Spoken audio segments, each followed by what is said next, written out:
నమస్కారం, welcome to iDream media. నేను మీ సంగీత. Accident అయిపోయి ప్రాణాపాయ స్థితిలో ఉన్న వ్యక్తులను కనుక కాపాడగలిగినట్లయితే మీకు 25,000 రూపీస్ నగదుతో పాటు ఒక ప్రశంసా పత్రాన్ని అందించడానికి అన్ని ఏర్పాట్లు చేయబోతుంది రహవీర్ పథకం కింద తెలంగాణ ప్రభుత్వం. ఇది గతంలో ఉన్నప్పటికీ కూడా ఇంత ప్రైజ్ మనీ అనేది ఎక్కువగా లేదు, కానీ ఎక్కువ ప్రమాదాలు చోటు చేసుకుంటే మనకెందుకు రిస్క్ అని చెప్పేసి వదిలేసే వారిని మనం చూస్తూ ఉన్నాం కదా. అలా కాకుండా మీరు ఎప్పుడైనా ఆ దారి వెంట వెళ్తున్నప్పుడు ఏదో ఒక కారణం చేత వారు బాగా యాక్సిడెంట్ అయిపోయి కింద పడిపోయినట్లు అయితే దగ్గర ఏ హాస్పిటల్ అయితే ఉంటుందో ఆ హాస్పిటల్కి ట్రీట్మెంట్ కరెక్ట్ సమయంలో అందించే విధంగా కనుక తీసుకెళ్తే వారు కనుక కరెక్ట్ టైంకి చేరుకొని ఆ ప్రాణాపాయ స్థితి నుంచి బయటకు వచ్చారనుకోండి, మీకు ఖచ్చితంగా అది గుర్తించేసి మీకు గవర్నమెంట్ నుంచి వెళ్ళి ఒక సర్టిఫికేటు, తర్వాత 25,000 రూపీస్ క్యాష్ ఇది కూడా ఇవ్వడానికి రెడీ చేస్తున్నారు. అయితే కేంద్ర ప్రభుత్వం గతంలో ప్రవేశపెట్టింది, దీన్ని ఇంకా కొంచెం మెరుగు చేసేసి తెలంగాణ గవర్నమెంట్ కూడా దీన్ని ఇంప్లిమెంటేషన్ చేయాలి అని చెప్పేసి దానికి తగ్గట్టుగానే అన్ని ఏర్పాట్లను కూడా చేయబోతుంది. అంటే మనం చూస్తూ ఉంటే ఎక్కువగా ఇవి ఎప్పుడు జరుగుతూ ఉంటాయి, ఎర్లీ మార్నింగ్ అవర్స్లో యాక్సిడెంట్స్ కానివ్వండి, తర్వాత అంటే 3-4 ఆ సమయంలో జరుగుతాయి.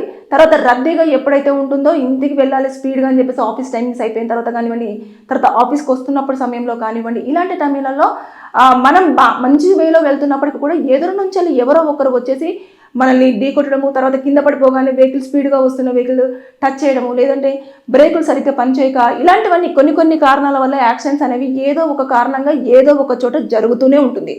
మనకెందుకులే, ఎందుకు రిస్క్, పోలీసులు ఫోన్లు చేస్తారు, మళ్ళీ తీసుకెళ్ళిన తర్వాత ఏదైనా జరిగితే మనకు ప్రమాదం చోటు చేసుకుంటుంది, లేదంటే హాస్పిటల్కి తీసుకెళ్ళిన తర్వాత ఇది మేము పట్టుకోము, మాకు అసలు ఇది మేము తీసుకోలేము, పోలీసులకు ఇన్ఫర్మేషన్ చేయాలి అని చెప్పేసి మీరు భయపడాల్సినంత అవసరం అయితే ఇక మీదట లేదు.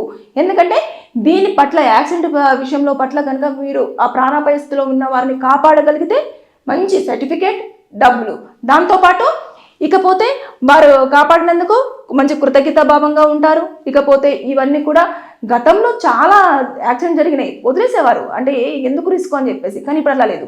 ఒకవేళ హాస్పిటల్కి వెళ్ళిన తర్వాత వారిని పట్టుకోకుండా మాకు అవసరం లేదండి, ఖచ్చితంగా పోలీసులు రావాలి, అది యాక్సిడెంట్ కేసు మేము తీసుకోమని చెప్పేసి వాళ్ళు కూడా అనడానికి లేదు. కంపల్సరీగా వారు ఏ హాస్పిటల్, ఎంత పెద్ద హాస్పిటల్ అయినా సరే ఒక యాక్సిడెంట్ కేసుని కనుక వెళ్ళినట్లయితే ముందుగా చికిత్స అందించాల్సిందే.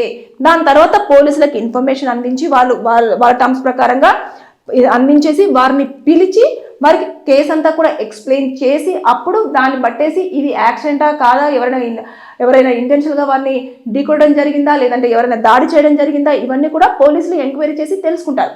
అప్పుడు ఎఫ్ఐఆర్ ఫైల్ అవుతుందా లేదా అనేది పోలీసులు డిసైడ్ చేసే పని. అదంతా కూడా తర్వాత చూసుకుంటారు.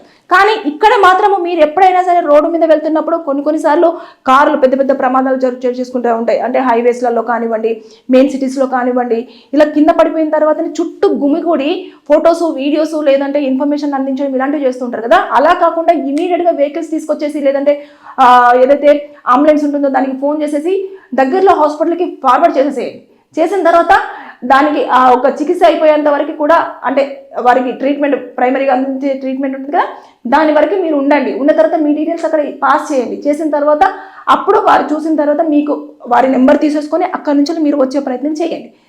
అప్పుడు మీరు గనక ఇలాంటివి చేస్తే రహవీర్ అనే పథకం కింద మీరు మంచి భారతీయునిగా, మంచి పౌరుడిగా, ఒక ప్రాణాలను కాపాడిన వ్యక్తిగా మంచిగా ఒక 25,000 రూపీస్ క్యాష్ మనీ, దాంతోపాటు ఒక సర్టిఫికేట్ తీసుకునే అవకాశాలు ఉంటాయి.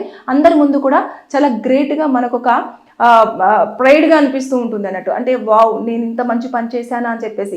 అందుకోసమని తెలంగాణ గవర్నమెంట్ కూడా దీనిపైన చాలా వరకు మంచి ఏర్పాట్లు అనేది తీసుకోవడం జరుగుతుంది. గతంలో ఉన్న దానికంటే కూడా ఇంకా కొంచెం మెరుగుపరిచేసి ఈ విషయాన్ని అందరికీ తెలియజేసే విధంగా కూడా ముందుకు స్టెప్స్ తీసుకోవడం జరుగుతుంది.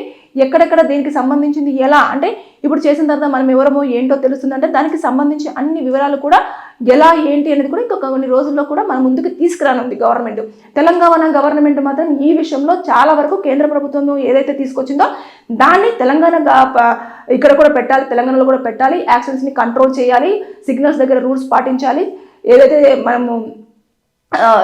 ఏవైతే ట్రాఫిక్ ఉల్లంఘనలు ఏవైతే జరుగుతున్నాయో వాటిని అరికట్టాలన్న ఉద్దేశం మీద ఎక్కువ ఫోకస్ చేయడం జరుగుతుంది. కాబట్టి ఇది ఇంప్లిమెంటేషన్ అనేది త్వరలోనే రాబోతుందని చెప్పేసి మనం అనుకోవచ్చు.